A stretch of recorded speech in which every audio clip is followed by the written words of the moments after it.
शिवाय को अकारण ही आश्चर्य हुआ। इसमें कोई हैरानी की बात नहीं कि छोटे टावर ने कहा था कि उसे काले टावर का रहस्य सख्ती से छिपाकर रखना होगा, क्योंकि एक बार यह रहस्य उजागर हो गया तो पूरे शाश्वत आकाश महाद्वीप के सभी विशेषज्ञ काले टावर के लिए लड़ने के लिए उसके पीछे पड़ जाएंगे। देखो, अब हम एक दूसरे को काफी अच्छी तरह से जान चुके हैं। क्या तुम मुझे शक्ति प्रदान करने के कुछ और अवसर नहीं दे सकते? शिवाय ने छोटे टावर से दोस्ती करने की कोशिश की। नहीं। छोटा टावर थोड़ा सा कांप उठा, मानो वह अपना सिर हिला रहा हो। क्यों? हम तो एक ही पक्ष में हैं। यकीनन तुम नहीं चाहोगे कि कोई और तुम्हें छीन ले, है ना? शिवाय ने फुसलाते हुए कहा। छोटा टावर फिर से कांप उठा और बोला, ऐसा नहीं है। शक्ति संचारित करने की प्रक्रिया वास्तव में आपके शरीर का रूपांतरण है। आप इसे प्रतिलोक केवल एक बार ही सहन कर सकते हैं। दूसरी बार ऊर्जा संचारित करने से आपकी उत्पत्ति को नुकसान पहुंचेगा। तीसरी बार ऐसा करने से निश्चित रूप से मृत्यु हो जाएगी। मैं अविनाशी दिव्य शास्त्र का अभ्यास करता हूं, इसलिए मुझे कोई परेशानी नहीं होनी चाहिए, है ना? शिवाय ने कहा। अविनाशी दिव्य धर्म ग्रंथ स्वयं काले टावर से प्राप्त हुआ है। भला आप काले टावर द्वारा प्रदत्त किसी वस्तु पर कैसे भरोसा कर सकते हैं कि वह काले टावर द्वारा आप पर डाले जा रहे दबाव को बेअसर कर देगी? छोटे टावर ने कहा। यह बात तो समझ में आती है। फिर उसे प्रत्येक क्षेत्र में केवल एक ही बार अपनी भावनाओं को व्यक्त करने का मौका मिल सकता था। जितनी देर से आपको ऊर्जा मिलेगी उतना ही बेहतर होगा। इससे आपके शरीर में अधिक सुधार होगा, स्मॉल टावर ने कहा। शिवाय ने सिर हिलाया। इस मामले में छोटा टावर ही विशेषज्ञ था और उसके पास सुनने के अलावा कोई विकल्प नहीं था। वह बहुत निराश महसूस कर रहा था। उसने सोचा था कि कलाकृति आत्मा से संबंध स्थापित करने के बाद वह काले टावर को पूरी तरह से नियंत्रित कर पाएगा, लेकिन उसे यह उम्मीद नहीं थी कि वह फिलहाल केवल पहले स्तर तक ही पहुंच सकता है। सौभाग्य से पहले स्तर के कार्यों ने उन्हें पहले ही बहुत आश्चर्यचकित कर दिया था और वे यह जानने के लिए और भी उत्सुक थे कि दूसरे और तीसरे स्तर के कार्य कितने आश्चर्यजनक होंगे। चुटकी एक चक्कर लगाने के बाद आखिरकार शिवाय के पास रुक गई और बार बार अपना सिर झुकाकर छोटी मीनार को देखने लगी, मानो वह बेहद उत्सुक हो। न्यू खेलना चाहती है। वह उछल पड़ी और छोटी मीनार की ओर झपटी। सर्र से उसकी आकृति सीधे छोटे टावर की आकृति के आर पार निकल गई, मानो छोटा टावर अस्तित्व में ही ना हो। दरअसल एक कलाकृति आत्मा मूल रूप से दैवीय चेतना के समान एक अस्तित्व थी, तो भला इसे कैसे छुआ जा सकता था? अब स्पर्श से हिसाब बराबर करने का समय आ गया है। शिवाय ब्लैक टावर से तेजी से बाहर निकला। हालांकि उसने अभी तक इस आध्यात्मिक कलाकृति से कहीं अधिक शक्तिशाली खजाने पर पूरी तरह महारत हासिल नहीं की थी, लेकिन इससे कोई फर्क नहीं पड़ता था। उसका मन ब्लैक टावर से जुड़ा हुआ था और स्मॉल टावर किसी भी समय उससे संवाद कर सकता था। वह सबसे पहले सेंट्रल हॉल में यह देखने के लिए लौटा कि क्या उसे स्पर्श और उसके साथियों का पता चल सकता है। रास्ते में शिवाय ने छोटे टावर से काले टावर के बारे में कुछ बातें सुनी, जैसे कि काले टावर में प्रवेश करते ही उसे पूर्ण सुरक्षा मिल जाती है। शक्ति कितनी भी प्रबल क्यों न हो, वह उसे नुकसान नहीं पहुंचा सकती, और वातावरण कितना भी खतरनाक क्यों न हो, वह उसे हानि नहीं पहुंचा सकता। बेशक यह सिर्फ इसी दुनिया तक सीमित था। शिवाय ने पहले ही यह निर्धारित कर लिया था कि इस दुनिया से ऊपर एक उच्च स्तर का संसार है, जो शून्य विदारक क्षेत्र का संसार है। चरम सीमा तक पहुंचने और शून्य लोक को भेदने के बाद विशेषज्ञ प्रवेश कर गए। हालांकि दोनों लोकों के बीच स्पष्ट रूप से एक दुर्गम बाधा थी। कम से कम अपने पिछले जीवन में शिवाय ने कभी किसी देवता को नहीं देखा था और न ही उसने कभी किसी जीवित शून्य लोक भेदने वाले को देखा था। विशेषज्ञ। वैसे भी इस समय उसके लिए इतनी शक्तिशाली हस्ती का सामना करना असंभव था, इसलिए चिंता करने की कोई जरूरत नहीं थी। इसके अलावा ब्लैक टावर के अंदर रहते हुए, क्योंकि वह दिव्य कलाकृति का स्वामी था, उसके पास असीमित शक्ति थी। वह उड़ सकता था, वह टेलीपोर्ट कर सकता था और वह ब्लैक टॉवर के भीतर के नियमों को अपनी इच्छा से बदल सकता था, मानो वह अतीत का वह दिव्य क्षेत्र विशेषज्ञ बन गया हो। नहीं, एक दिव्य क्षेत्र विशेषज्ञ से भी कहीं अधिक अद्भुत, क्योंकि एक दिव्य क्षेत्र विशेषज्ञ के पास टेलीपोर्ट करने की क्षमता नहीं थी और न ही वे नियमों को बदल सकते थे। यह कहा जा सकता है कि यदि तलवार सम्राट ब्लैक टावर में प्रवेश भी कर लेता है तो वह शिवाय की दया पर निर्भर होगा, जब तक कि दूसरे पक्ष की शक्ति ब्लैक टावर को पार करने की क्षमता तक न बढ़ जाए। शिवाय जल्दी से केंद्रीय सभागार पहुंच गया। दूर से देखने पर पहले जैसी भीड़ भाड़ नहीं थी, वहां सन्नाटा पसरा था और सन्नाटा छाया हुआ था। उसने सोचा कि गजान अभी तक गया नहीं है और उसका इंतजार कर रहा है ताकि वह उसके जाल में फंस जाए। शिवाय एक लाश सैनिक पर शक्ति प्राप्त करने का अपना एकमात्र मौका बर्बाद नहीं करना चाहता था। सबसे जरूरी काम अन्विका को बचाना था। उसने इलाके का चक्कर लगाया, लेकिन स्पर्श का पता नहीं लगा सका। यह गुप्त क्षेत्र आकार में एक राष्ट्र के बराबर था। यहां किसी को ढूंढना कितना मुश्किल होगा। एक विचार के साथ शिवाय ने छुटकी को अपने पास प्रकट कर दिया। जब छोटी बच्ची को पर्याप्त नींद आ गई तो उसे काले टावर में अकेले रहना उबाऊ लगने लगा और वह बाहर आने के लिए बेताब थी। उसने चुटकी का हाथ पकड़ लिया और किसी से पूछने का इरादा कर रहा था। कुछ देर चलने के बाद आसपास का इलाका खाली था। शिवाय निराश हुए बिना नहीं रह सके और बुदबुदाए, वे लोग कहां भाग गए? शिवाय, तुम किसे ढूंढ रहे हो? चुटकी ने पूछा। अन्विका और वो लड़का स्पर्श, शिवाय ने लापरवाही से कहा। न्यू जानती है? चुटकी ने हाथ उठाकर कहा। न्यू न्यू को पता है? शिवाय को कुछ संदेह था। चुटकी ने सूंघने का इशारा करते हुए कहा, न्यू को गंध आ रही है। शिवाय हैरान था। वह जानता था कि जंगली जानवरों की सूंघने की शक्ति वाकई बहुत तेज होती है, लेकिन छोटी बच्ची तो खूंखार बाघों के बीच ही पली बढ़ी थी। क्या इससे उसकी सूंघने की शक्ति और भी बढ़ गई होगी? खैर, उसके पास कोई और रास्ता नहीं था, इसलिए उसने बच्ची की बात सुनना ही बेहतर समझा। ठीक है, तुम आगे चलो, उसने कहा। चुटकी तुरंत खुश हो गई और एक दिशा में चलने लगी। शिवाय उनके पीछे पीछे चलने लगा। दोनों चलते चलते रुक जाते। जब भी वे रुकते तो या तो चुटकी को भूख लगती या फिर वह गंध सूंघने के लिए कहीं जाती। 2 दिन बाद चुटकी की चाल धीमी और गंभीर हो गई। हम उन्हें ढूंढने ही वाले हैं, उसने कहा। शिवाय ने सिर हिलाया। चुटकी ने शिकारी जानवर जैसी आदतें अपना लीं। जैसे जैसे वह शिकार के करीब पहुंचती, वैसे वैसे वह और भी सतर्क हो जाती। उसने कहा, नू नू, तुम पहले टावर में जाकर खेलो। यू टोंग को बचाने के बाद मैं तुम्हारे साथ फिर खेलूंगा। हम चुटकी ने बार बार सिर हिलाया, जिससे शिवाय उसे ब्लैक टावर में ले जा सके। शिवाय ने अपने शरीर को फैलाया और आगे बढ़ने लगा। थोड़ी देर बाद उसने आगे 5 तंबू दिखाई दिए। वह ध्यान से देखने के लिए एक बड़े पेड़ पर चढ़ गया।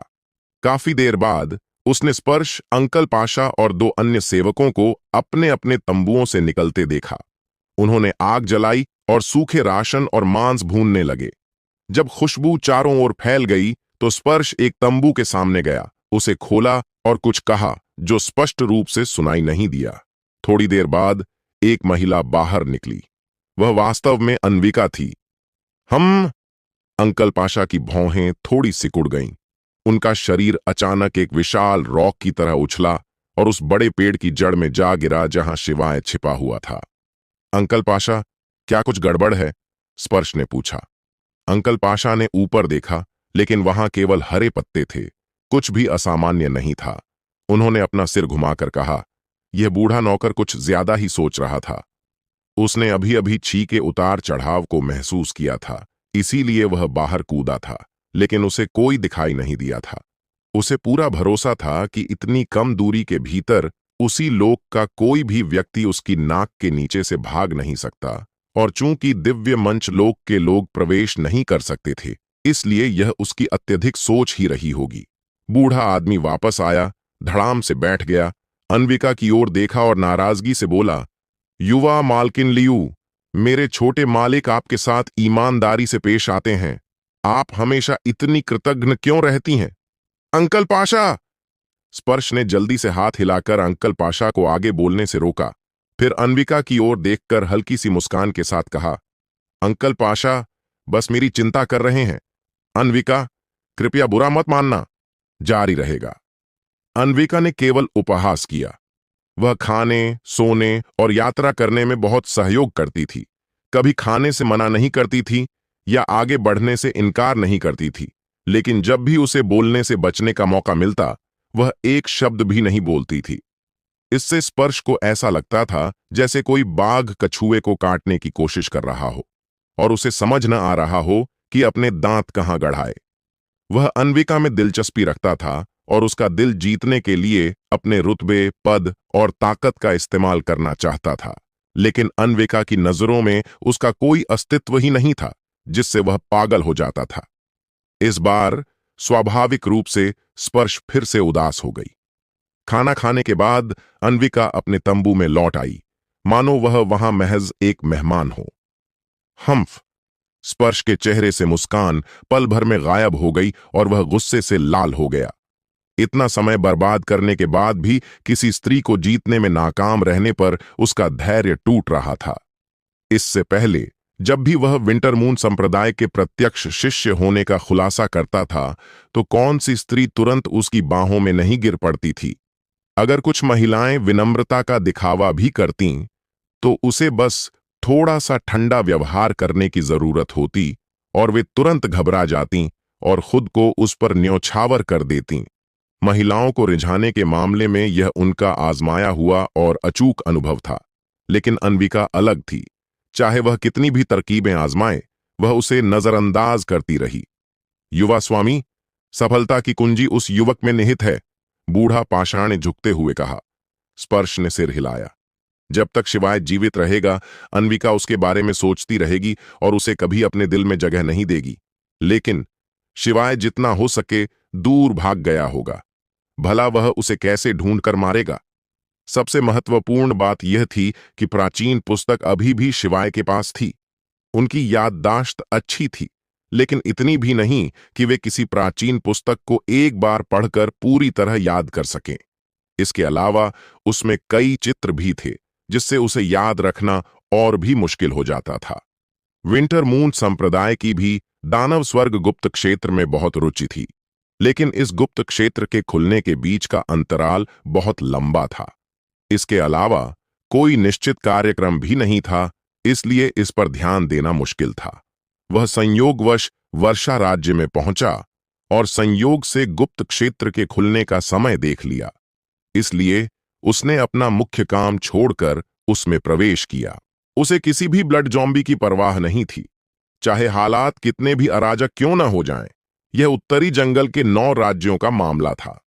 इसके अलावा विंटरमून संप्रदाय के पास आत्मा शिशु दायरे में एक प्राचीन पूर्वज था जो मोर्चा संभाले हुए था। अगर कोई ब्लड जॉम्बी दस्तक भी देता तो उसे आसानी से नष्ट किया जा सकता था।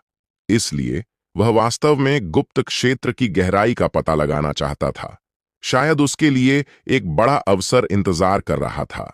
उसे शुरू में एक बेहतरीन अवसर मिला था जब उसने एक स्थानीय व्यक्ति से एक नोटबुक प्राप्त की थी, लेकिन कुछ ही पन्ने पढ़ने के बाद उसका पीछा किया गया।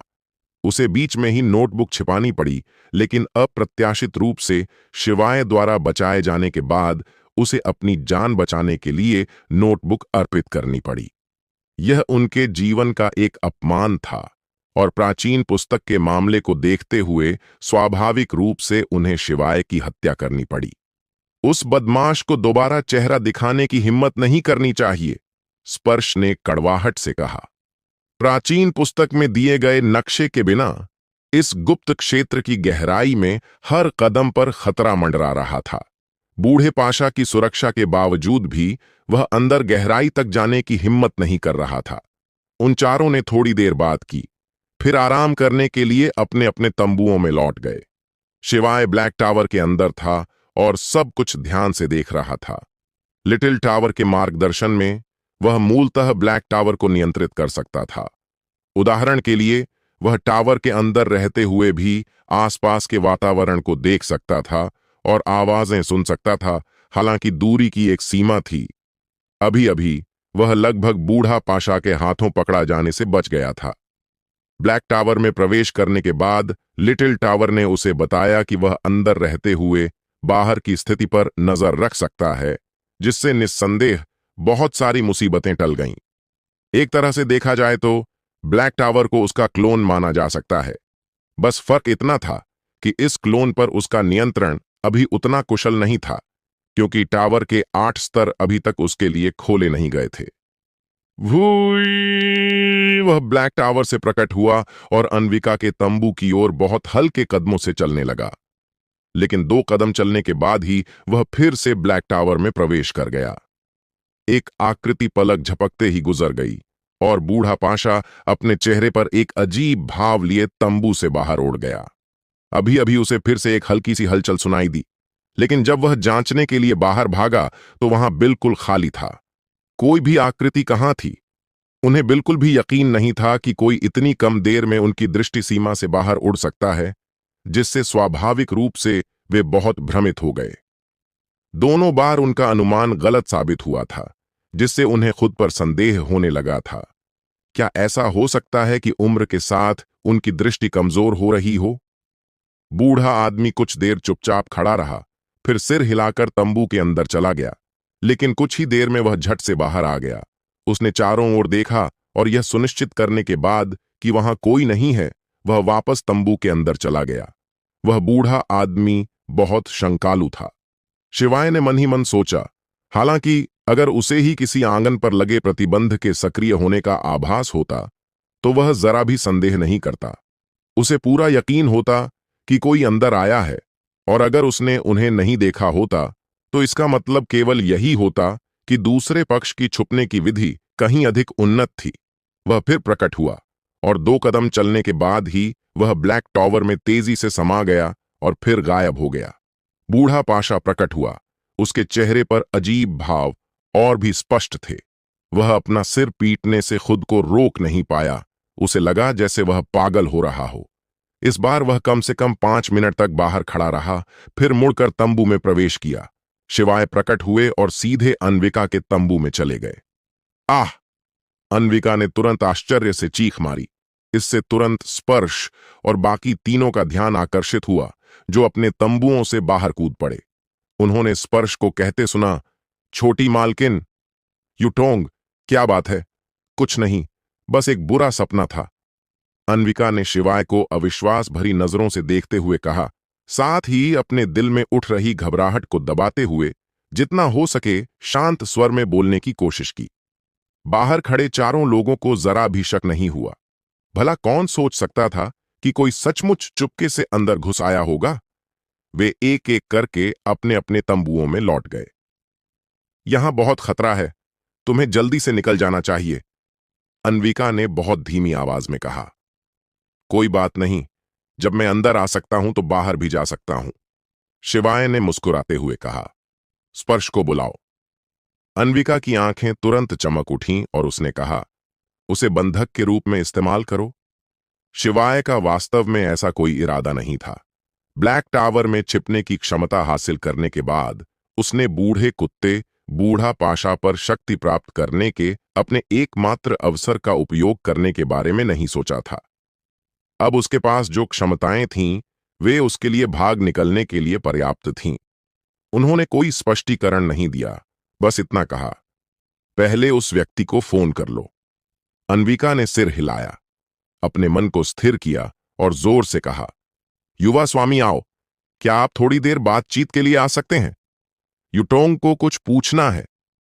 जैसे ही उसने बोलना समाप्त किया, स्पर्श तुरंत बाहर निकल गया। उसके होंठों के कोने पर एक हल्की सी घमंडी मुस्कान थी।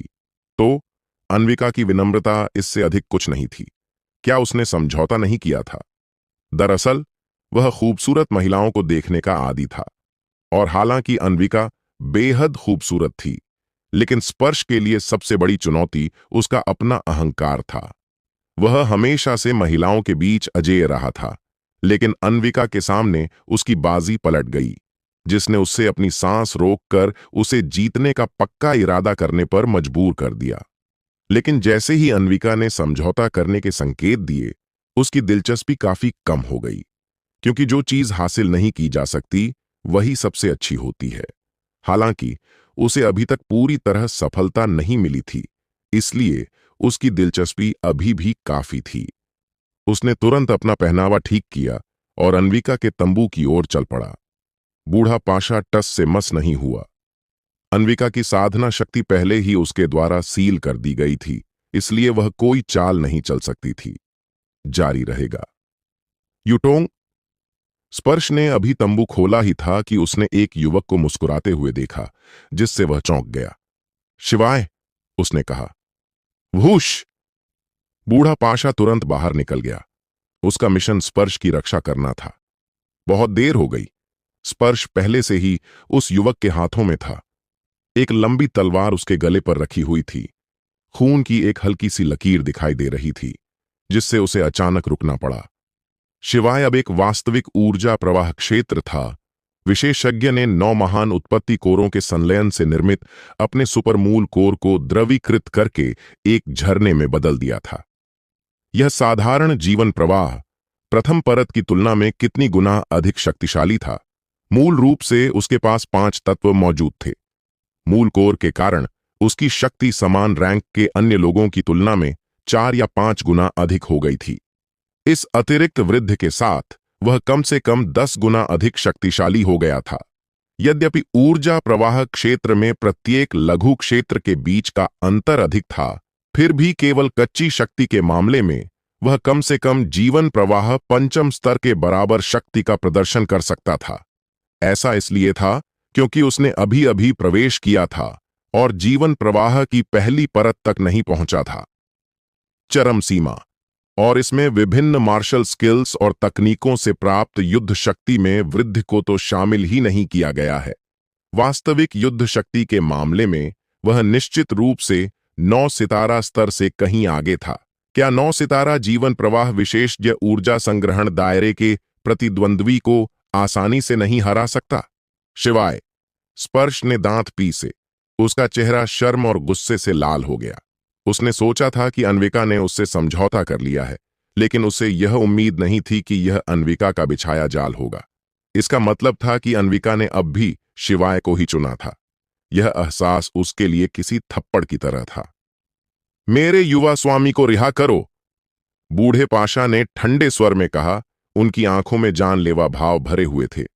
उन्हें अंततः समझ आ गया था कि उनकी पहले की असामान्य भावनाएं किसी बूढ़े व्यक्ति की कमजोर दृष्टि का भ्रम नहीं थीं, बल्कि इस लड़के के तरीके बहुत चालाक थे जो उनकी धारणा को धोखा दे रहे थे।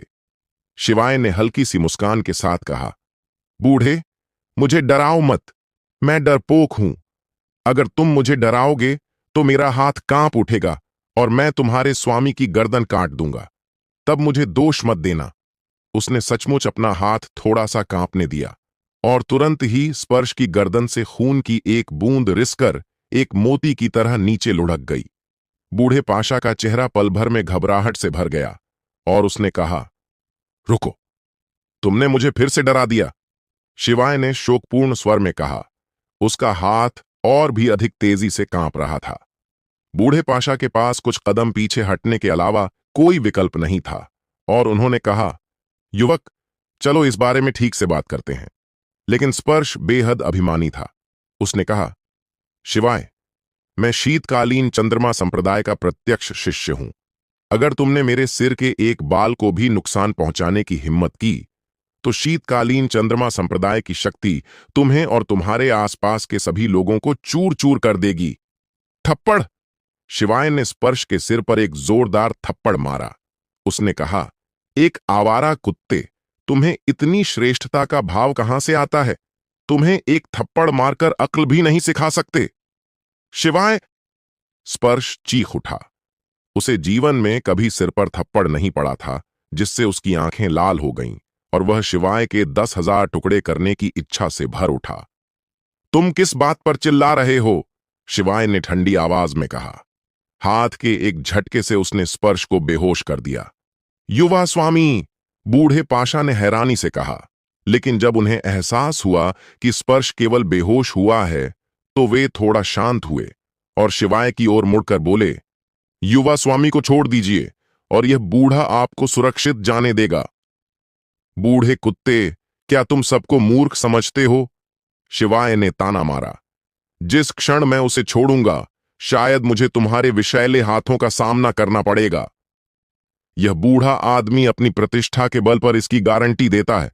जाओ जाओ जाओ कुत्ते के गुलाम, तुम्हारी क्या इज्जत है? खुद को शर्मिंदा करना बंद करो। शिवाय ने तिरस्कार भरे लहजे में कहा। बूढ़ा पाशा क्रोध से कांप उठा।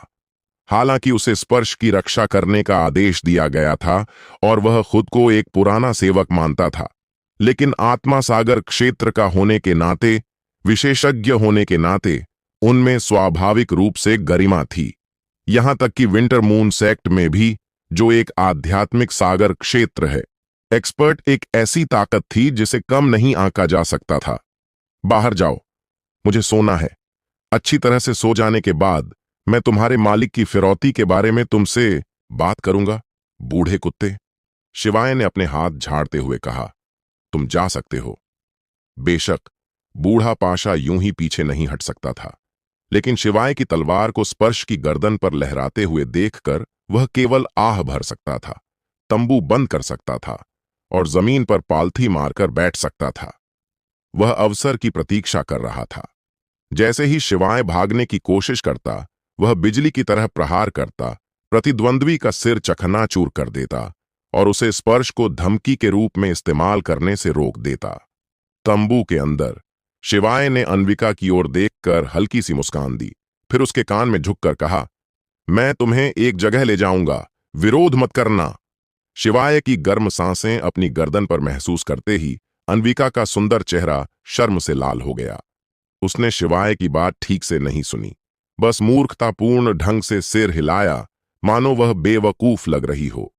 शिवाय ने अन्विका का पतला हाथ पकड़ा और एक पल में ही झट से वह अन्विका और स्पर्श को ब्लैक टावर के अंदर ले गया। अन्विका एक पल के लिए स्तब्ध रह गई, फिर हैरानी से बोली, वे अभी अभी एक छोटे से तंबू में थे, तो अचानक इतने विशाल स्थान पर कैसे आ गए? यह कहाँ है? उसने धीरे से कहा। एक सुरक्षित जगह, शिवाय ने विस्तार से नहीं बताया, क्योंकि समझाना मुश्किल था और इसमें उनके पिछले जीवन की कहानी शामिल थी। इसके अलावा ब्लैक टावर का अस्तित्व बहुत महत्वपूर्ण था। ऐसा नहीं था कि उन्हें अन्विका पर भरोसा नहीं था, बल्कि यह रहस्य अपने आप में एक भारी बोझ था और वह नहीं चाहते थे कि अन्विका इसे उठाए। अन्विका ने सिर हिलाया। वह स्वाभाविक रूप से शिवाय पर पूरी तरह भरोसा करती थी। वाह! चुटकी उछल पड़ी। अन्विका को लगा कि नन्ही बच्ची उसे याद कर रही है और उसे गले लगाने के लिए बाहें फैलाईं।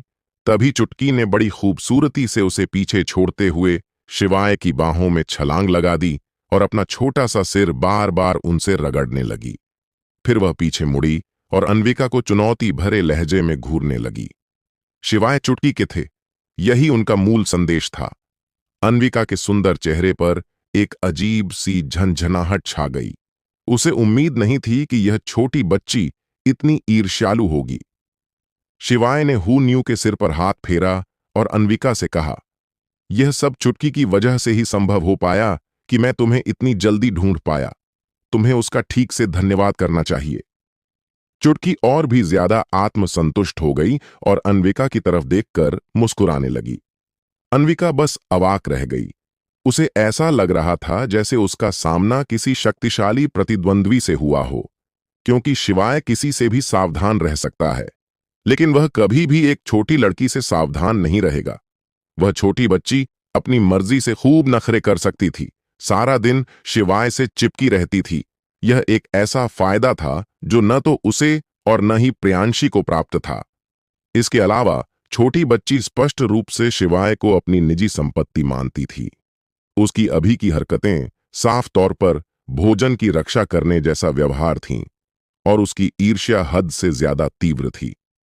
तुम पहले आराम करो, मुझे इस आदमी से पूछताछ करनी है। शिवाय ने स्पर्श को उठाया, जिसे एक तरफ फेंक दिया गया था।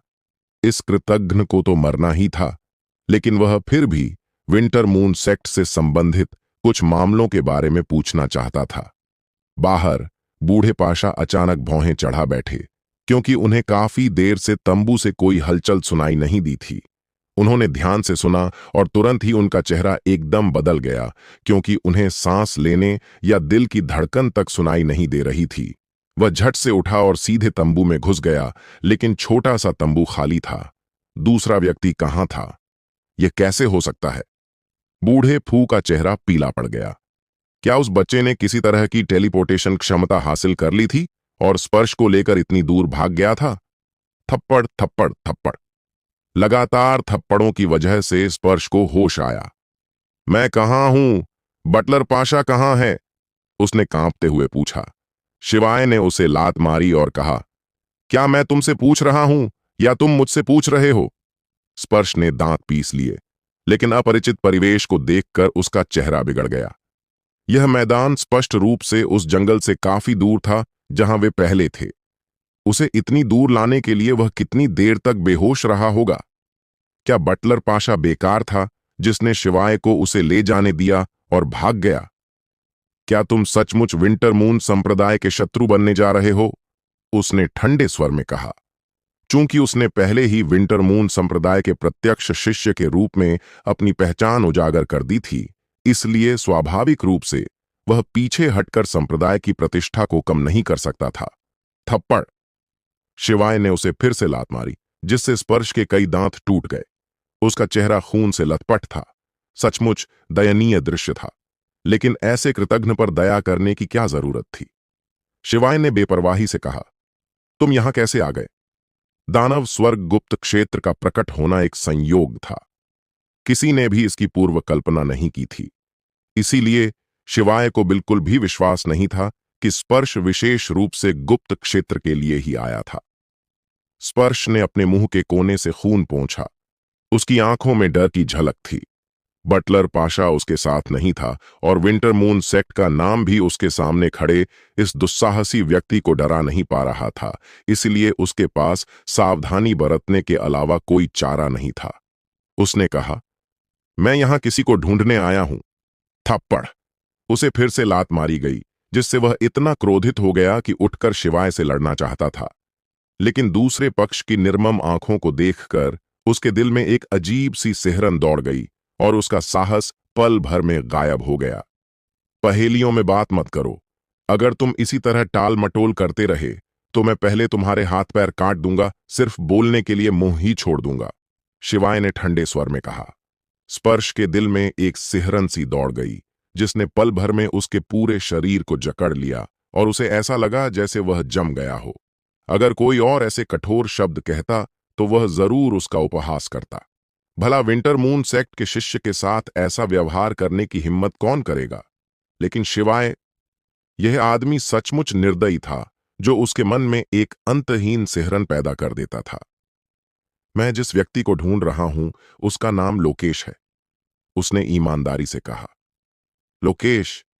यह नाम सुनते ही शिवाय को अचानक समझ आ गया और आखिरकार उसे पता चल गया कि लोकेश का आत्मविश्वास कहां से आता है। Winter moon sect. तुम उसे क्यों ढूंढ रहे हो? विंटर मून सेक्ट से लोकेश का क्या रिश्ता है? शिवाय ने पूछा। कुछ महीने पहले जब लोकेश विदेश यात्रा पर थी, उसकी मुलाकात हमारे संप्रदाय के एक महान गुरु से हुई जो उसे अपना शिष्य बनाना चाहते थे। हालांकि उन्होंने उसे एक परीक्षा दी। उसे 3 महीने के भीतर आध्यात्मिक सागर क्षेत्र में प्रवेश करना होगा। स्पर्श ने स्वीकार किया। मैं लोकेश के साथ संबंध बनाना चाहता था, इसलिए मैं यूं साम्राज्य आया, इस उम्मीद में कि उसके प्रसिद्ध होने से पहले ही मैं उससे दोस्ती कर लूंगा। नतीजतन मुझे दानव स्वर्ग गुप्त क्षेत्र का द्वार आधा खुला हुआ मिला, इसलिए मैंने पहले गुप्त क्षेत्र में प्रवेश किया। स्पर्श बेहद निराश था। वह विंटर मून सेक्ट में अपना रुतबा बढ़ाने के लिए लोकेश से मिलने आया था, लेकिन अप्रत्याशित रूप से लोकेश से मिलने से पहले ही उसका सामना शिवाय से हो गया, जो दुर्भाग्य लाने वाला था। शिवाय को यह अजीब लगा और उसने कहा, यद्यपि लोकेश का शरीर विशेष है, लेकिन यह केवल एक सिल्वर मिरर बॉडी है। उस ग्रैंड एल्डर की साधना क्या है? फूल खिल या आत्मा शिशु? जब उसने लापरवाही से फूल खिल या स्प्रिट इन्फेंट का जिक्र किया तो स्पर्श को घबराहट महसूस हुई, क्योंकि शिवाय के लहजे में कोई सम्मान नहीं था, मानो स्प्रिट इन्फेंट क्षेत्र भी उसकी नजरों में न हो। दरअसल यह सच था। आत्मा शिशु, वह हकलाते हुए बोला। अजीब। शिवाय ने अपना सिर हिलाया। अब उसे समझ आ गया था कि लोकेश का आत्मविश्वास कहां से आया था। आत्मा शिशु, दायरे का निजी शिष्य बनना। विशेषज्ञ होने का स्वाभाविक अर्थ यह था कि वह वर्षा साम्राज्य में स्वतंत्र रूप से घूम सकता था, और यहां तक कि वर्षा सम्राट भी उसे छूने की हिम्मत नहीं करता। अन्यथा यदि कोई आत्मा शिशु क्षेत्र बूढ़ा राक्षस उत्तेजित हो गया, यहां तक कि यूं साम्राज्य का पुष्प वृंद क्षेत्र भी। विशेषज्ञ इसका खंडन नहीं कर सके। समस्या यह थी कि क्या सिल्वर मिरर बॉडी किसी स्पिरिट इन्फेंट दायरे द्वारा शिष्य के रूप में स्वीकार किए जाने योग्य थी। विशेषज्ञ सिल्वर मिरर बॉडी की तो बात ही छोड़िए, गोल्ड मिरर बॉडी भी कुछ ज्यादा ही होगी। आखिर आत्मा शिशु पहले से ही मार्शल मार्ग के 7वें चरण पर था। उससे ऊपर केवल सोल ट्रांसफॉर्मेशन और हेवनली ह्यूमन ही 2 स्तर थे, और उससे भी ऊंचा होगा शून्य भेदन क्षेत्र, जो शून्य क्षेत्र को भेद कर दिव्य क्षेत्र में प्रवेश करने और देवता का दर्जा प्राप्त करने में सक्षम है। लोकेश के पास अवश्य ही कोई और रहस्य होगा जिसने आत्मा शिशु दायरे को आकर्षित किया होगा। विशेषज्ञ उसे शिष्य के रूप में स्वीकार करने के लिए तैयार थे। शिवाय को पहले ही इसका आभास हो चुका था। उदाहरण के लिए, वह 2 छोटे राज्यों से कमजोर होने के बावजूद प्रथम राजकुमार का मुकाबला कैसे कर सकता था, और स्वर्ग के पुत्र की मुट्ठी तकनीक जैसी प्रभावशाली मार्शल कला का उपयोग कर सकता था, जो राष्ट्रीय शक्ति उधार ले सकती थी। देर सवेर युद्ध तो होना ही है। जब वो समय आएगा, मैं स्वयं तुम्हारे सारे रहस्य उजागर कर दूंगा, शिवाय ने धीरे से कहा। शिवाय, अगर तुम मुझे जाने दोगे तो हम ऐसा दिखावा कर सकते हैं कि कुछ हुआ ही नहीं, स्पर्श ने पूछा। क्या तुम एक और मार खाना चाहते हो? शिवाय ने आराम से कहा। स्पर्श तुरंत डर गया और उसने अपना मुंह ढक लिया। उसके पास शिवाय द्वारा सताए जाने के लिए सचमुच ज्यादा दांत नहीं बचे थे। वीरा धीरज से तुम्हारा क्या लेना देना है? शिवाय ने आखिरकार मुद्दे की बात पर आकर कहा। स्पर्श हैरान रह गया। वर्षा साम्राज्य का एक मामूली मार्शल आर्टिस्ट उसके पिता का नाम कैसे जान सकता है? क्या वह भी? असंभव। उसके पिता के सैकड़ों नाजायज बच्चे थे, लेकिन उन सभी का उपनाम वीर था। हम? शिवाय की अभिव्यक्ति ठंडी हो गई। ये मेरे पिता हैं, स्पर्श ने झट से कहा। अब वीराधीर्ज की साधना का स्तर क्या है? मुझे भी पूरी तरह से समझ नहीं आ रहा है, स्पर्श ने कहा। फिर शिवाय की तीखी निगाह देखकर उसने जल्दी से समझाया। मुझे पिता से मिलने के बहुत कम अवसर मिलते हैं, और मैं उनका सबसे प्रिय शिष्य भी नहीं हूं, इसलिए मुझे पूरी तरह से समझ नहीं आ रहा है। लेकिन संप्रदाय के लोगों के अनुसार पिता दिव्य स्तर तक पहुंच चुके हैं। 5 साल पहले चरम पर था। उसने अनजाने में अपनी पीठ सीधी कर ली। हालांकि वीराधीर्ज स्वभाव से ही कामुक था, लेकिन उसकी मार्शल कला उत्कृष्ट थी, और वह फूल खिल दायरे में प्रवेश कर सकता था, जिससे वह विंटर मून संप्रदाय का एक सच्चा प्रमुख व्यक्ति बन सकता था। शिवाय ने भी मन ही मन सिर हिलाया। 10 साल से अधिक समय बीतने के बाद वीराधीर्ज की साधना में इतना विकास होना स्वाभाविक था, लेकिन अगर शिवादित्य खुद बदला लेना चाहता तो मामला थोड़ा पेचीदा हो जाता। उसे शिवादित्य की आध्यात्मिक जड़ को बहाल करने के लिए अपनी साधना में तेजी से सुधार करना होगा, और फिर बड़ी मात्रा में औषधीय गोलियों का उपयोग करके शिवादित्य को जबरदस्ती खेलते फूल क्षेत्र में धकेलना होगा। खेलते फूल क्षेत्र मार्शल आर्ट में सबसे बड़ा मोड़ है। लगभग यह कहा जा सकता है कि दिव्य मंच क्षेत्र शक्तिशाली मनुष्यों के लिए है, जबकि खेलते फूल क्षेत्र पहले ही मनुष्य स्तर से ऊपर उठ चुका है, जिसमें एक अवर्णनीय रूप से विशाल अंतर है। यदि शिवाय दिव्य मंच पर भी पहुंच जाते, पीक अपनी विलक्षण प्रतिभा के बावजूद पहले स्तर के फूल खिल दायरे को हरा नहीं सका। विशेषज्ञ उसकी जान बचा पाना ही गर्व की बात होगी। यदि शिवादित्य खेलते फूल क्षेत्र में पहला कदम रख पाता, तो वीराधीर्ज को दबाना हाथ पलटने जितना आसान होता। साधना तकनीक, मार्शल कौशल और अनुभव में अंतर को पूरी तरह से नजरअंदाज करते हुए तुम्हारे पिताजी के कुल कितने बच्चे हैं? शिवाय अचानक थोड़ा उत्सुक हो गया। स्पर्श अपना सिर हिलाकर यह कहने ही वाला था कि उसे नहीं पता, लेकिन शिवाय की निर्ममता को याद करके उसने तुरंत अपना जवाब बदल दिया। मुझे सही संख्या बिल्कुल नहीं पता। पिताजी ने हम सबको कभी एक साथ इकट्ठा नहीं किया, लेकिन कम से कम 200 या 300 तो होंगे ही। वाह, कितना बड़ा बदमाश है, शिवाय ने उपहास उड़ाते हुए कहा। फिर उसका चेहरा गंभीर हो गया और उसने पूछा, क्या तुम श्रुति देवी नाम के किसी महिला को जानते हो? श्रुति देवी? स्पर्श ने हैरानी से सिर हिलाया और कहा, नहीं। शिवाय के चेहरे पर शत्रुता का भाव देखकर उसने भी तुरंत हाथ हिलाए और कहा, मैंने सचमुच उसके बारे में नहीं सुना है। तो फिर तुम्हारा क्या उपयोग है? शिवाय से एक भयंकर आभा उत्पन्न हुई। स्पर्श उदास था। विंटर मून सेक्ट में हजारों लोग थे, भला वो सबका नाम कैसे जान सकता था? लेकिन मृत्यु के देवता शिवाय के सामने तो वो एक शब्द भी बोलने की हिम्मत नहीं कर पा रहा था और मन ही मन शिकायत करता रहा। शिवाय ने एक पल सोचा और पूछा, वासुदेव के बारे में क्या? डीकन वासु? स्पर्श फिर से स्तब्ध रह गया। विंटर मून संप्रदाय में वासुदेव का दर्जा वीराधीर्ज के बाद दूसरे स्थान पर था, क्योंकि यूं परिवार में भी एक वरिष्ठ पूर्वज थे जिनके पास आत्मा शिशु दायरे की शक्ति थी। खेतीबाड़ी में उसकी क्षमता वीर परिवार के प्राचीन पूर्वज से कम नहीं है। शिवाय स्पष्ट रूप से यू साम्राज्य का एक मामूली सदस्य था। उसे यूं परिवार के मामलों की जानकारी कैसे हो सकती थी, और यहां तक कि यह भी कैसे पता हो सकता था कि वह वीराधीर्ज का पुत्र है?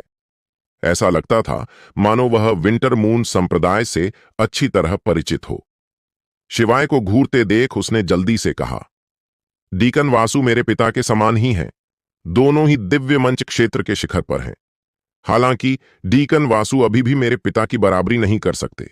वे उस स्तर तक केवल 2 साल पहले ही पहुंचे हैं। यह आदमी कुछ हद तक आत्मसंतुष्ट लग रहा था। शिवाय ने चिढ़कर कहा, क्या तुम सचमुच वीराधीर्ज के बेटे हो? तुम इतने निकम्मे क्यों हो? स्पर्श शर्मिंदा भी था और क्रोधित भी, लेकिन उसके पास इसे नकारने का कोई तरीका नहीं था। विंटर मून संप्रदाय में वीर परिवार के पास वास्तव में अपार शक्ति थी और वह आश्चर्यजनक संसाधनों को नियंत्रित करता था। लेकिन समस्या यह थी कि वीर परिवार में केवल वीराधीर्ज ही नहीं थे। कई अन्य कुल के सदस्य और कई विशेषज्ञ भी थे जो वीर परिवार से जुड़े हुए थे। इसके अलावा वीराधीर्ज के बहुत सारे नाजायज बच्चे थे। भला सबको पर्याप्त साधना संसाधन कैसे मिल पाते? दरअसल कुछ नाजायज बच्चे तो दूसरे सेक्टरों में भाग गए और अपनी हैसियत का इस्तेमाल करके और भी ज्यादा साधना संसाधन हासिल कर लिए। ठीक वैसे ही जैसे स्पर्श टाइगर सन एकेडमी की ओर दौड़ा। यह बिल्कुल स्पष्ट था। मैं शीतकालीन चंद्रमा संप्रदाय का शिष्य हूं और अब मैं टाइगर सन एकेडमी में शामिल होना चाहता हूं। क्या आप मुझे स्वीकार करेंगे या नहीं? आपको मुझे स्वीकार करना ही होगा। एक बार स्वीकार कर लेने के बाद क्या आप मुझे यूं ही किनारे कर देंगे और अनदेखा कर देंगे? आपको मेरे साथ एक युवा गुरु जैसा व्यवहार करना होगा। हालांकि वीराधीर्ज के अधिकांश नाजायज बच्चे अभी भी अपनी प्रतिष्ठा की परवाह करते थे और भीख मांगने जैसे काम करने को तैयार नहीं थे, क्योंकि वे इसे अपने लिए अपमानजनक मानते थे। स्पर्श भी उन्हीं में से एक थी। इसलिए उनके पास विंटर मून सेक्ट के प्रत्यक्ष शिष्य की नाम मात्र की उपाधि तो थी, लेकिन उनकी साधना केवल ऊर्जा संग्रहण क्षेत्र की 5वीं परत पर ही थी, जो कि योंगिये और अन्य लोगों के बराबर भी नहीं थी। शिवाय, मैंने तुम्हें वह सब कुछ बता दिया है जो तुम जानना चाहते थे। क्या अब तुम मुझे जाने दोगे? उसने कहा। शिवाय ने हल्की सी मुस्कान के साथ कहा, मैंने तुम्हारी जान बचाई और तुमने बदले में एक प्राचीन पुस्तक का इस्तेमाल किया तो हिसाब बराबर हो गया। लेकिन तुम्हें मेरे प्रति बुरी भावना नहीं रखनी चाहिए थी। जिस क्षण तुमने वह पहला कदम उठाया, उसी क्षण तुमने खुद को मृत्यु के गर्त में धकेल दिया। क्या तुम सचमुच मुझे मारना चाहते हो? स्पर्श ने अविश्वास से कहा। तुम इसे बिल्कुल भी छुपा नहीं पाओगे। जब वो समय आएगा तो विंटर मून सेक्ट तुम्हें चूर चूर कर देगा। शिवाय जोर से हंसा और बोला, तुम गलत हो। भले ही विंटर मून सेक्ट मुझे ढूंढने ना आए, मैं फिर भी उनके द्वार पर धावा बोलकर उनसे, खासकर तुम्हारे पिता से, हिसाब बराबर करूंगा। क्या तुम्हारे पास कहने के लिए कुछ आखिरी शब्द हैं? स्पर्श हक्का बक्का रह गया। क्या यह आदमी पागल है? यह स्पष्ट रूप से वर्षा साम्राज्य का एक छोटा सा मार्शल आर्टिस्ट है, फिर भी यह विंटर मून सेक्ट पर हमला करके हिसाब बराबर करने की बात कर रहा है। क्या उसे नहीं पता कि विंटर मून सेक्ट में सैकड़ों डिवाइन प्लेटफॉर्म रियल्म के योद्धा हैं? विशेषज्ञों, दर्जनों फूल खिलने के क्षेत्र विशेषज्ञों और लगभग 10 आत्मा शिशु दायरे विशेषज्ञों, ऐसी सेना को उत्तरी महाद्वीप में स्थान दिया जा सकता है। तुम तो बस ऊर्जा संग्रहण प्रथम श्रेणी के एक मामूली सैनिक हो। मार्शल आर्टिस्ट, तुम तो मानो बिल्कुल परवाह ही नहीं कर रहे हो। आखिर चल क्या रहा है? नहीं, इस आदमी का आभा। स्पर्श की आंखें अचानक चौड़ी हो गईं और उसने कहा, यह कैसे संभव है? आप पहले से ही जीवन प्रवाह प्रथम स्तर पर हैं। शीतकालीन चंद्रमा संप्रदाय में वह ऊर्जा प्रवाह क्षेत्र के कई लोगों के संपर्क में आया था।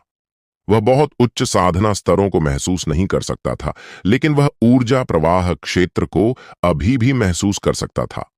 कुछ दिन पहले तक यह व्यक्ति ऊर्जा संग्रहण प्रथम स्तर पर था, लेकिन अब यह जीवन प्रवाह प्रथम स्तर पर पहुंच गया है। आखिर चल क्या रहा है? अन्य लोगों की साधना 1 से 9 तक जाती है और फिर वे एक प्रमुख स्तर पर पहुंच जाते हैं। क्या ऐसा हो सकता है कि इस व्यक्ति को केवल पहला कदम उठाने की आवश्यकता हो? शिवाय ने आह भरी और कहा, तुम्हारे अंतिम शब्द सचमुच अजीब हैं। छोड़ो, मुझे परवाह नहीं। अब तुम जाकर मर जाओ। नहीं, मुझे मत मारो, मुझे मत मारो। स्पर्श ने जल्दी से अपने हाथ हिलाए। मैं तुम्हारे काम आ सकता हूं। तुम तो बिल्कुल निकम्मे हो। मुझे तुम्हारी क्या जरूरत होगी? शिवाय ने लापरवाही से हथेली से प्रहार किया। धड़ाम! आग की एक लहर उठी और देखते ही देखते स्पर्श झलकर राख हो गया। ब्लैक टॉवर के अंदर वह डोमिनेटर था, जिसके पास ऐसी क्षमताएं थीं जो दिव्य क्षेत्र से कहीं अधिक थीं। उसने ब्लैक टावर के बाहर देखा। अंकल पाशा और बाकी लोग पहले ही जा चुके थे, शायद यह सोचकर कि उसने किसी तरह से भाग निकलने का रास्ता खोज लिया है और वे इधर उधर बेखबर मक्खियों की तरह खोज रहे थे। उसने अन्विका और चुटकी को बुलाया और कहा, चलो बाहर चलते हैं। कुछ सोचते हुए वह दोनों महिलाओं को बाहर ले आया। क्योंकि चुटकी पहले भी कई बार इस तरह खेल चुकी थी और छोटी उम्र की होने के कारण उसे यह सब मजेदार लगा, लेकिन अन्विका इतनी हैरान रह गई कि उसका चेहरा पीला पड़ गया। यह दृश्य उसकी समझ से बिल्कुल परे था। वे उस स्थान पर प्रकट हुए जहां पहले तंबू लगा हुआ था, लेकिन अब तंबू गायब हो चुका था और जमीन पर एक अतिरिक्त गड्ढा था। शायद अंकल पाशा ने सोचा होगा कि उन्होंने भागने के लिए सुरंग खोदी है। क्या इतने कम समय में सुरंग खोदी जा सकती है? जाहिर है यह असंभव था। एक आध्यात्मिक सागर क्षेत्र के रूप में विशेषज्ञ के अनुसार अंकल पाशा का ऐसा करना स्पष्ट रूप से हताशा और आखिरी उम्मीद का सहारा लेने जैसा था। शिवाय, हम यहां कैसे आ गए? अभी हम कहां थे? अन्विका ने बहुत उलझन में, अभी भी अचंभित और स्तब्ध होकर पूछा। शिवाय मुस्कुराया और बोला, मुझे एक खजाना मिला और हम उस खजाने के ठीक अंदर थे। अन्विका और भी ज्यादा हैरान थी। जिस जगह पर वे पहले थे वह साफ तौर पर बहुत बड़ी थी। भला इसे कैसे इधर उधर ले जाया जा सकता था? इसके अलावा वे उसी जगह पर प्रकट हुए थे, जिसका मतलब था कि वे पूरे समय यहीं थे। अंकल पाशा और बाकी लोग इतनी बड़ी जगह को कैसे नजरअंदाज कर सकते थे? शिवाय इससे अधिक कुछ समझाने का इरादा नहीं रखता था। काले टावर का अस्तित्व एक गहरा रहस्य था। शिवाय का पूर्ण विश्वास हासिल किए बिना किसी के लिए भी काले टावर में प्रवेश करना बिल्कुल असंभव था, जब तक कि वे अंदर न चले जाएं और फिर कभी बाहर न निकल पाएं। चलो चलते हैं, चलो इस रहस्यमय क्षेत्र की गहराई देखने चलते हैं, उसने बड़ी दिलचस्पी से कहा। अब जब उसके पास ब्लैक टावर था तो यह पूर्ण सुरक्षा के बराबर था और शिवाय को गुप्त क्षेत्र की गहराई में प्रवेश करने और उसके रहस्यों का पता लगाने का पूरा भरोसा था। अन्विका और चुटकी को निश्चित रूप से कोई आपत्ति नहीं होगी और वे तीनों घने जंगल से होते हुए लगातार अंदर की ओर बढ़ते चले गए। एक दिन बाद वे घने जंगल से बाहर निकले और उनके सामने लहरदार छोटी पहाड़ियां दिखाई देने लगीं। यहां से शुरू करते हुए हम दानव स्वर्ग के गुप्त क्षेत्र के खतरनाक इलाके में प्रवेश कर चुके हैं। यहाँ के राक्षस मगर बेहद भयानक हैं, लेकिन यहाँ आध्यात्मिक पौधे भी अधिक हैं, अन्विका ने कहा। एक बार किसी ने यहां एक रहस्यमय फल खाया और एक ही झटके में उत्पत्ति क्षेत्र से आत्मा सागर क्षेत्र में छलांग लगा दी। यह वास्तव में आश्चर्यजनक था, लेकिन चूंकि गुप्त क्षेत्र शून्य भेदन क्षेत्र से संबंधित था, इसलिए इस तरह का आध्यात्मिक फल होना वास्तव में अजीब नहीं था। लेकिन अगर हम आगे बढ़ते रहे तो एक बड़ी नदी है। परिवार ने सख्त हिदायत दी है कि हम उसे किसी भी कीमत पर पार न करें। अन्विका थोड़ी देर रुकी और गंभीरता से बोली, आज तक कोई भी नदी के उस पार से जिंदा वापस नहीं लौट पाया है। शिवाय ने सिर हिलाया। नोट्स से उसे पता चला कि महान नदी के बाद ही फॉर्मेशन प्रकट होने शुरू होते हैं। उनसे गुजरने के लिए या तो फॉर्मेशन की गहरी समझ होनी चाहिए या फिर अत्यधिक शक्ति से परिपूर्ण एक अत्यंत उच्च स्तर का व्यक्ति होना चाहिए। हालांकि इस रहस्यमय क्षेत्र को समझने के लिए किसी को इसकी सबसे गहरी गहराइयों में प्रवेश करना होगा। यदि वह अभी भी ऊर्जा संग्रहण दायरे में होता तो शिवाय निश्चित रूप से अपनी क्षमताओं के अनुसार कार्य करता। जिज्ञासा के लिए अपने जीवन को जोखिम में डालने की कोई आवश्यकता नहीं थी, लेकिन अब वह आत्मविश्वास से भरा हुआ था। भले ही वह गुप्त दायरे के रहस्यों को उजागर न कर सके, कम से कम वह सुरक्षित रूप से पीछे हट सकता था। उन्होंने कहा, आइए पहले देखते हैं कि क्या हमें कोई आध्यात्मिक पौधा मिल सकता है। ब्लैक टावर की पहली परत में आध्यात्मिक पौधों की खेती करने का कार्य निहित था, और चूंकि वह एक एल्केमी सम्राट थे, इसलिए इसका उपयोग न करना वास्तव में मूर्खता होगी। वे तीनों पहाड़ों में भटकते रहे। यह स्थान अत्यंत खतरनाक और विशाल होने के कारण विरल आबादी वाला था। चारों ओर देखने पर यह चितकबरा जंगल प्रतीत होता था। यहाँ के वृक्ष और फूल रंगों में अत्यधिक विविधता रखते थे, जिससे एक जटिल दृश्य प्रभाव उत्पन्न होता था। अप्रत्याशित रूप से चुटकी ने एक और योगदान दिया। छोटी बच्ची ने नाक सिकोड़ी और चारों ओर सूंघा और सभी को आश्चर्यचकित करते हुए शिवाय को एक नीली तारा घास के पास ले गई। यह एक चौथे स्तर का आध्यात्मिक पौधा था, जिसका उपयोग चौथे स्तर की क्रोध की गोलियां बनाने के लिए किया जा सकता था। इनका सेवन करने के बाद आत्मा सागर क्षेत्र के विशेषज्ञ अपनी शक्ति में लगभग 20% की वृद्धि कर सकते थे, जिससे ये गोलियां अत्यंत उपयोगी साबित होती थीं। अरे, न्यू को यह कैसे मिला? शिवाय ने उत्सुकता से पूछा। न्यू को खाने पीने का बहुत शौक है, चुटकी ने खुद पर बहुत गर्व जताते हुए कहा। शिवाय अपनी हंसी नहीं रोक सका। उसे इस बात पर ज्यादा हैरानी नहीं हुई, क्योंकि चुटकी की आध्यात्मिक शक्ति बहुत ही अद्भुत थी। यह स्वाभाविक ही था कि वह साधारण नहीं होगी और दूसरों से अलग कुछ क्षमताएं होना तो अपेक्षित ही था। दूसरी ओर अन्विका बहुत उदास थी। स्नेह के लिए उनकी प्रतिद्वंद्विता में उसका प्रदर्शन उस 5 या 6 साल की छोटी बच्ची द्वारा पूरी तरह से दबा दिया गया था, जो वास्तव में शर्मनाक था। शिवाय ने बड़ी सावधानी से नीली तारा घास खोदी। नीली तारा घास जितनी पुरानी होती थी, उतनी ही असरदार क्रोध की गोलियों का प्रभाव होता था, जो ताकत को 100% तक बढ़ा सकती थीं। हालांकि इतनी औषधीय शक्ति को हर कोई सहन नहीं कर सकता था। इस भीषण औषधीय शक्ति से शरीर के टुकड़े टुकड़े हो जाना भी संभव था। उसने ब्लैक टावर में ब्लू स्टार ग्रास लगाई, जहां 1 वर्ष 1000 वर्षों के बराबर था। सामान्यतया ब्लू स्टार ग्रास को पर्याप्त होने के लिए केवल 50 वर्ष की आयु की आवश्यकता होती है। यह ब्लू स्टार ग्रास पहले से ही लगभग 30 वर्ष पुरानी थी, इसलिए 50 वर्ष की आयु तक पहुंचने के लिए इसे केवल 1 दिन की खेती की आवश्यकता होगी। चुटकी ने लगातार योगदान दिया और जल्द ही उन्हें एक और 7 स्ट्रिंग वुड मिल गया। 7 स्ट्रिंग वुड, जिसे ग्लूमी वुड के नाम से भी जाना जाता है, बर्फ से संबंधित मार्शल स्किल्स को विकसित करने में एक उत्कृष्ट सहायक था। इसे गोलियों में बदलने की आवश्यकता नहीं थी, बस इसे एक विशेष अग्नि की तरह परिष्कृत करना होता था। 7 स्ट्रिंग वुड का मूल्य इसकी आयु के अनुसार बदलता रहता था। जितनी अधिक पुरानी यह लकड़ी होती थी, उतनी ही बेहतर होती थी, लेकिन आमतौर पर 1000 वर्ष से अधिक पुरानी लकड़ी मिलना मुश्किल होता था। यह 7 तार वाली लकड़ी का पौधा केवल 100 साल से थोड़ा अधिक पुराना था, लेकिन इससे कोई फर्क नहीं पड़ता था। कुछ महीनों तक ब्लैक टॉवर में रहने के बाद यह 1000 साल पुराने पौधे जैसा प्रभाव प्राप्त कर लेगा।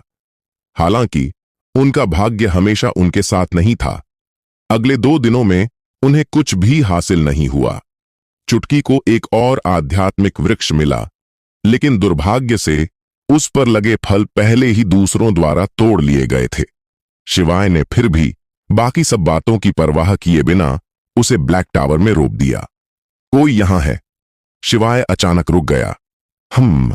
चुटकी ने भी गंभीरता से सिर हिलाया। सामने पहाड़ी पर 10 से अधिक लोगों का एक समूह आया। वे सभी बहुत युवा थे, जिनमें सबसे बुजुर्ग की उम्र 30 वर्ष से अधिक नहीं थी और उनमें पुरुष और महिलाएं दोनों शामिल थे। शिवाय की निगाहें उन पर घूमी और वह आश्चर्य के एक अंश को छिपाने में असमर्थ नहीं रहा। शिवाय! समूह में से एक महिला ने सबसे पहले पुकारा। उसे हाथ हिलाकर इशारा किया और तेजी से उसकी ओर चल पड़ी। वह प्रियांशी थी।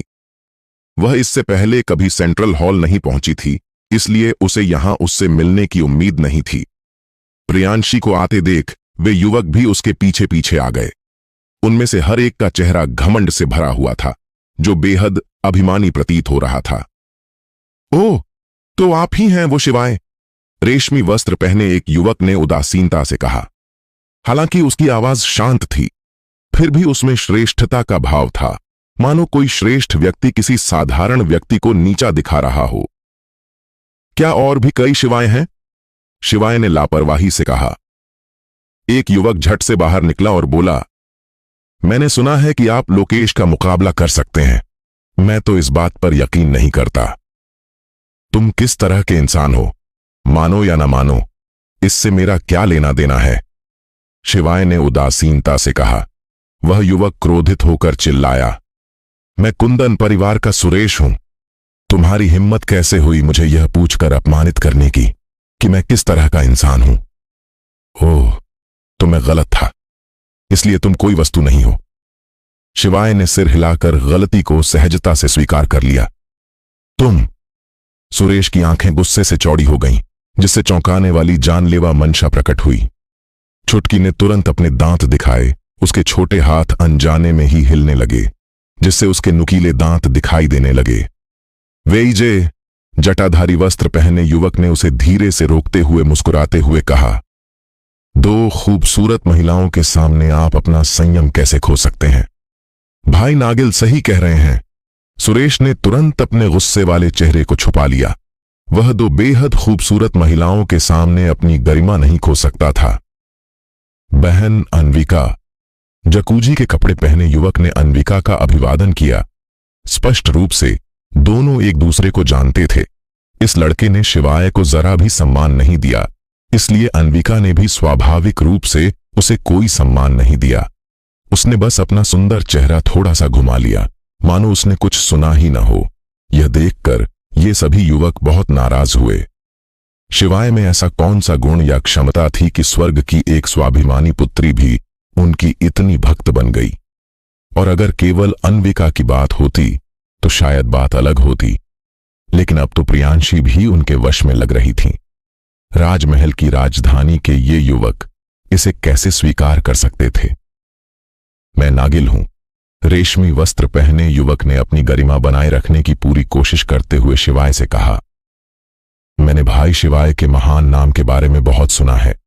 क्या हम एक दूसरे से मुकाबला कर सकते हैं? नागिल, तुम अपना नाम ड्रैगन क्यों नहीं रख लेते? तुम्हारी महत्वाकांक्षाएं तो बहुत कम हैं, है ना? शिवाय हंस पड़ा। नागिल के चेहरे पर क्रोध के भाव आ गए। ड्रैगन राज परिवार का प्रतीक था। अगर उसे चेंगलोंग कहा जाता तो इसका मतलब राज परिवार का अपमान होता। कुछ 1000 साल पहले जब वर्षा साम्राज्य की स्थापना हुई थी, तब ऐसा नहीं होता था, क्योंकि 9 महान परिवारों की शक्ति लगभग एक जैसी थी। लेकिन अब क्यूई परिवार के पास पुष्प प्रभुत्व क्षेत्र का एक दानव सत्ता में बैठा था, और एक ही परिवार की शक्ति से वे 8 महान कुलीन परिवारों को दबा सकते थे, जिससे 8 महान कुलीन परिवारों को मजबूरन पीछे हटना पड़ा। तुम्हारी जुबान बहुत तेज है, लेकिन मुझे हैरानी है कि तुम्हारे मार्शल आर्ट कौशल कैसे हैं, उसने ठंडे लहजे में कहा। नागिल, तुम तो बड़े ही बेशर्म हो। शिवाय अभी ऊर्जा संग्रहण प्रथम स्तर पर ही है और तुम पहले ही जीवन प्रवाह तृतीय स्तर पर पहुंच चुके हो। फिर भी तुम मुझसे मुकाबला करने की हिम्मत कैसे कर सकते हो? प्रियांशी ने तुरंत कहा। ऊर्जा संग्रहण प्रथम परत। नागिल और अन्य लोग आश्चर्यचकित रह गए। शिवाय से निकलने वाली आभा स्पष्ट रूप से जीवन प्रवाह प्रथम परत की थी। 3 स्तरों का एक स्तर से लड़ना वाकई थोड़ा दादागिरी जैसा था, लेकिन चूंकि वे दोनों जीवन प्रवाह क्षेत्र के शुरुआती चरण में थे, इसलिए यह स्वीकार्य सीमा के भीतर था। शिवाय ने आह भरी। कुछ लोग हमेशा मार खाने के लिए ही क्यों आते हैं? उसने अपने हाथ झाड़ते हुए कहा। तुम जैसे निकम्मों के साथ समय बर्बाद करने का मेरे पास समय नहीं है। सब मिलकर आओ, ताकि मुझे एक एक करके हराना न पड़े और फिर कोई आकर कहे कि उसे मेरी बात समझ नहीं आई या कुछ और। एक बार हार जाओ तो दफा हो जाओ। बेशर्म। ये सभी युवक गुस्से से उबल रहे थे। उसने सचमुच उन्हें इस तरह नीचा दिखाने की हिम्मत की। शिवाय, तुम बहुत घमंडी हो। नागिल और अन्य लोगों ने एक के बाद एक फटकार लगाई। शिवाय ने हल्की सी मुस्कान के साथ कहा, ऐसा नहीं है कि मैं तुम सबको तुच्छ समझता हूं, मैं तो बस सच कह रहा हूं। तुम सब सचमुच कचरा हो। बकवास। नागिल और सुरेश अब और संयम नहीं रख सके और एक साथ हमला कर दिया। दरअसल केवल वे दोनों ही योग्य थे, क्योंकि बाकी सभी केवल ऊर्जा संग्रहण दायरे में थे। जीवन प्रवाह प्रथम स्तर के किसी व्यक्ति का सामना करने पर वे स्वाभाविक रूप से हार जाते। हालांकि 2 महान कुलीन परिवारों द्वारा गहन रूप से पोषित शिष्यों के रूप में ली और हुआंग वास्तव में दुर्जेय थे। दोनों ने तलवारें चलाईं और जैसे ही उन्होंने हमला किया, उन्होंने अपनी असाधारण युद्ध कला का प्रदर्शन किया।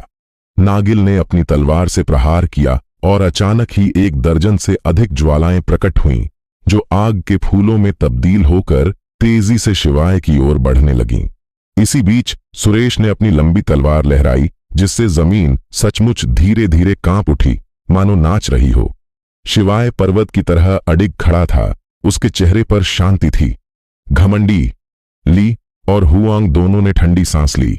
उन्होंने अपने अंतिम दांव चल दिए थे, फिर भी शिवाय इतना अभिमानी बना रहा। वह सचमुच मुसीबत मोल ले रहा था। वे उसे बुरी तरह घायल कर देंगे और उसे यह सबक अच्छी तरह याद दिला देंगे। उन्होंने अपने बड़ों से शिवाय के बारे में कुछ अस्पष्ट बातें सुनी थीं और उन्हें उससे टकराव न करने की सख्त चेतावनी दी गई थी। हालांकि वे युवा और जोशीले थे, और चूंकि इसमें 2 बेहद खूबसूरत अभिनेत्रियां अन्विका और प्रियांशी शामिल थीं, तो वे खुद को कैसे रोक सकते थे? इसलिए उन्होंने उसे मारने की हिम्मत तो नहीं की, लेकिन वे शिवाय को सबक सिखाना चाहते थे और इस बदमाश को यह बताना चाहते थे कि राजमहल की 2 सुंदरियां इसलिए थीं क्योंकि वे राजमहल से संबंधित थीं। वे किसी देहाती के लिए लालच करने लायक बिल्कुल नहीं थीं। सरसराहट के साथ दोनों हमले एक साथ टकरा गए। शिवाय अंततः हिले और लापरवाही से दोनों हथेलियों को थपथपाया। ये दोनों हथेलियां सचमुच बेहद सहज थीं। हर कोई उन्हें स्पष्ट रूप से देख सकता था और उनमें कुछ भी अजीब नहीं था। फिर भी उन्होंने ली और हुआंग की तलवार की गति को बड़ी आसानी से भेद दिया और सीधे उनकी छाती पर वार किया। 2 दबी हुई आवाजों के साथ ली और हुआंग दोनों हवा में उछल पड़े। हवा में ही उन्होंने खून थूका और एक छाप बनाते हुए लगभग एक साथ जमीन पर जा गिरे। फुफकार। सभी लोग स्तब्ध रह गए। नागिल जीवन प्रवाह तृतीय स्तर पर था और हालांकि सुरेश उससे थोड़ा कमजोर था, फिर भी वह जीवन प्रवाह द्वितीय स्तर का एक शक्तिशाली योद्धा था। फिर भी उन दोनों के संयुक्त प्रयास को शिवाय ने एक ही वार में पराजित कर दिया।